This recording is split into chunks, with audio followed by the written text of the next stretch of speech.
ಬಿಡೆನು. ಆ ಮಾತು ಹೇಳಿದನಲ್ಲ, ತಾ ಹೇಳಿದನಲ್ಲವೇ.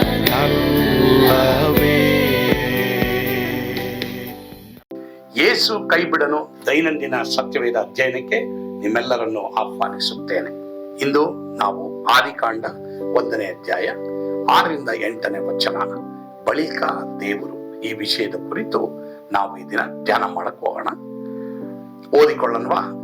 ಬಳಿಕ ದೇವರು, ಜಲ ಸಮೂಹಗಳ ಮೇಲೆ ವಿಸ್ತಾರವಾದ ಗುಮ್ಮಟವು ಉಂಟಾಗಲಿ, ಅದು ಕೆಳಗಣ ನೀರುಗಳನ್ನು ಮೇಲಣ ನೀರುಗಳನ್ನು ಬೇರೆ ಬೇರೆ ಮಾಡಲಿ ಅಂದನು. ದೇವರು ವಿಸ್ತಾರವಾದ ಗುಮ್ಮಟವನ್ನು ಮಾಡಿ ಅದರ ಕೆಳಗಿದ್ದ ನೀರುಗಳನ್ನು ಅದರ ಮೇಲಿದ್ದ ನೀರುಗಳಿಂದ ವಿಂಗಡಿಸಿದನು. ಹಾಗೆಯೇ ಆಯಿತು. ದೇವರು ಆ ಗುಮ್ಮಟಕ್ಕೆ ಆಕಾಶವೆಂದು ಹೆಸರಿಟ್ಟನು. ಹೀಗೆ ಸಾಯಂಕಾಲವು ಪ್ರಾತಃ ಕಾಲವು ಆಗಿ 2ನೆಯ ದಿನವಾಯಿತು. ಬಳಿಕ ದೇವರು ಎಂಬುದಾಗಿ ನಾವು ನೋಡ್ತೀವಿ. ಹಾಗಾದ್ರೆ ನಾವು ಮಾಡ್ಬೇಕಾದದನ್ನ ನಾವು ಮಾಡಿದ್ರೆ ದೇವರು ಮಾಡ್ಬೇಕಾದದನ್ನ ದೇವರು ಮಾಡ್ತಾರೆ. ಅಂದ್ರೆ ದೇವರಿಗೆ ನಾವು ದಾರಿ ಬಿಟ್ಟುಕೊಡ್ಬೇಕು.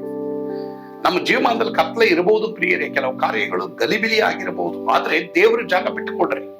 ಸೈತಾನ್ ಏನೇನು ನಿಮ್ ಜೀವಮಾನದಲ್ಲಿ ಕ್ರಮ ಇದ್ದಿದ್ನ ಕ್ರಮವಿಲ್ಲದೆ ಇರುವ ಹಾಗೆ ತುಂಬಿದ್ದನ್ನ ಬರಿದಾಗಿ ಮಾಡಿದಾನ, ದೇವ್ರಿಗೆ ಜಾಗ ಕೊಡ್ರಿ. ಖಂಡಿತವಾಗಿ ದೇವರು ನಿನ್ನ ಜೀವಮಾನದಲ್ಲಿ ಅದ್ಭುತವನ್ನ ಮಾಡ್ಲಿಕ್ಕೆ ಸಾಧ್ಯವಾಗಿದೆ.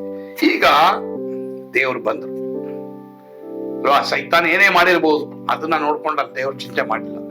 ದೇವ್ರಿಗೆ ಹೇಳಿದ್ರು, ನೆಕ್ಸ್ಟ್ ಅಲ್ಲಿ ದೇವರು ಬಂದ್ರು. ಬಂದು ಏನ್ ಹೇಳಿದ್ರು? ದೇವರು ಜಲ ಸಮೂಹಗಳ ನಡುವೆ ವಿಸ್ತಾರವಾದ ಗುಮ್ಮಟ ಉಂಟಾಗ್ಲಿ ಅಂದ್ರು.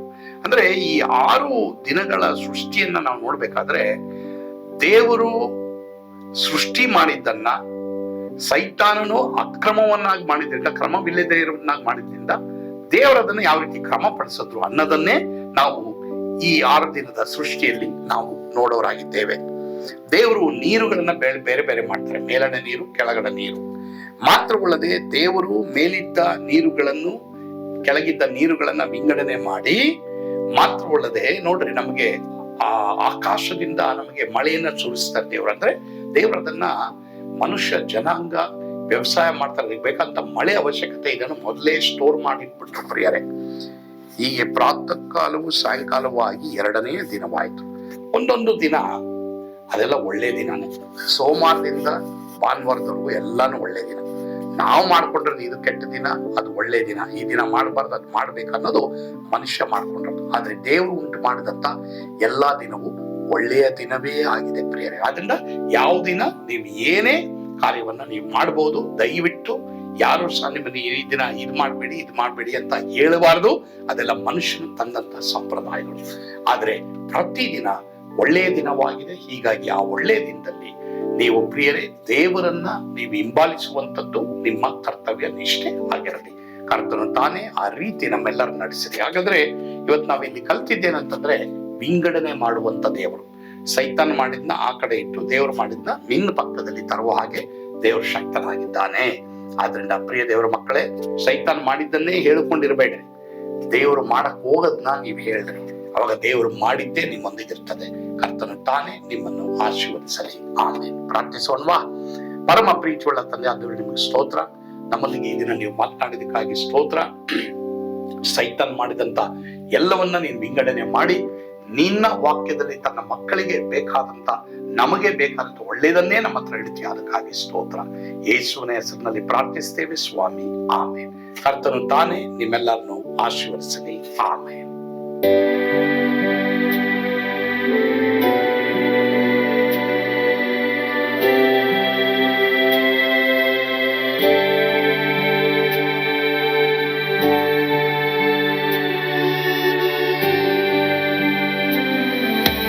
ನಾನು ಪಾತ್ರದಲ್ಲಿ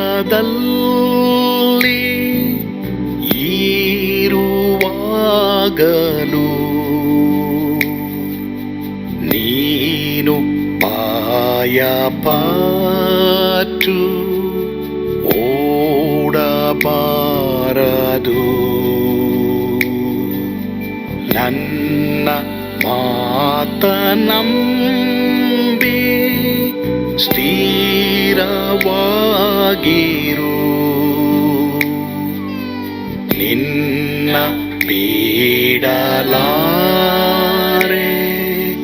ಬಿಡೇನು ಎಂದೆಂದಿಗೂ.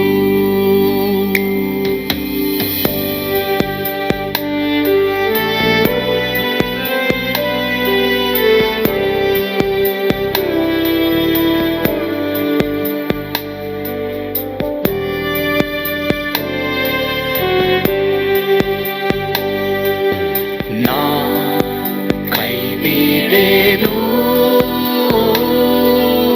ನಾ ಕೈ ಬಿಡೇನು, ಆ ಮಾತು ಹೇಳಿದನಲ್ಲ, ತಾ ಹೇಳಿದನಲ್ಲವೇ.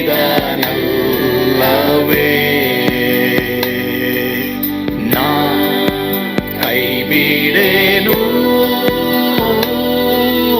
ನಾ ಕೈ ಬಿಡೇನು, ಆ ಮಾತು ಹೇಳಿದನಲ್ಲ, ತಾ ಹೇಳಿದನಲ್ಲವೇ.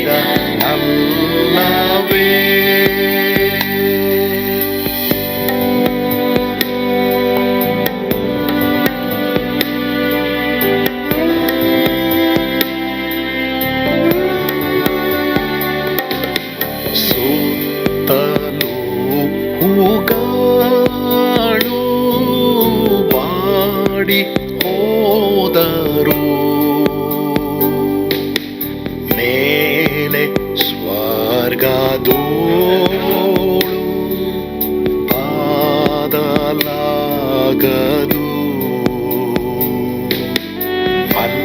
ಅಲ್ಲಿಂದೇಸು ಸ್ವಾಮಿ ಬಾರುವಾತನು,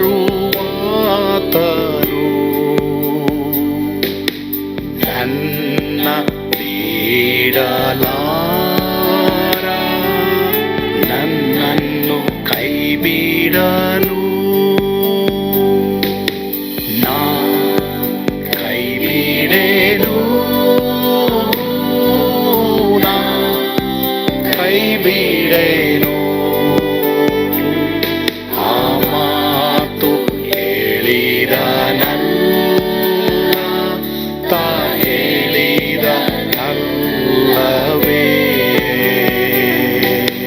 ನಾ ಕೈ ಬಿಡೇನು, ನಾ ಕೈ ಬಿಡೇನು,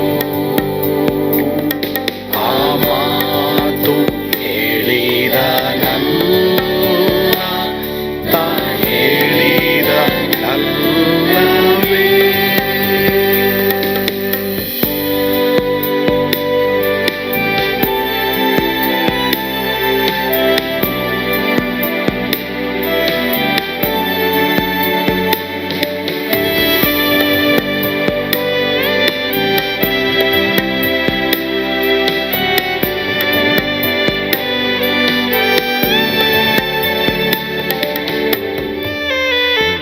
ಮುಂದೆ ಬಾವು ಕಷ್ಟ ಬಾರುತ್ತಿದ್ದರು, ಬಾಯ ಪಾಡಲಾರೆ, ಸ್ವಾಮಿ ಇದ್ದಾನೆ. ಬಾಲವಾಗಿ ನಿಂತು ಹರ್ಷಗೊಳ್ಳುವೆ, ಸ್ವಾಮಿ ಬಿಡಲಾರ, ಸ್ವಾಮಿ ನನ್ನ ಕೈ ಬಿಡಲು. ನಾ ಕೈ ಬಿಡೇನು, ನಾ ಕೈ ಬಿಡೇನು, ಆ ಮಾತು ಹೇಳಿದನಲ್ಲ, ತಾ ಹೇಳಿದನಲ್ಲವೇ.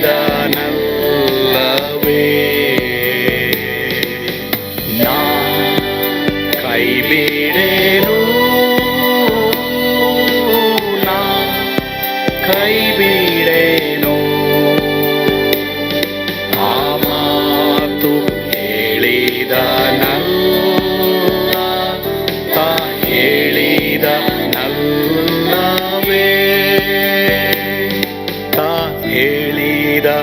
ಅಲ್ಲ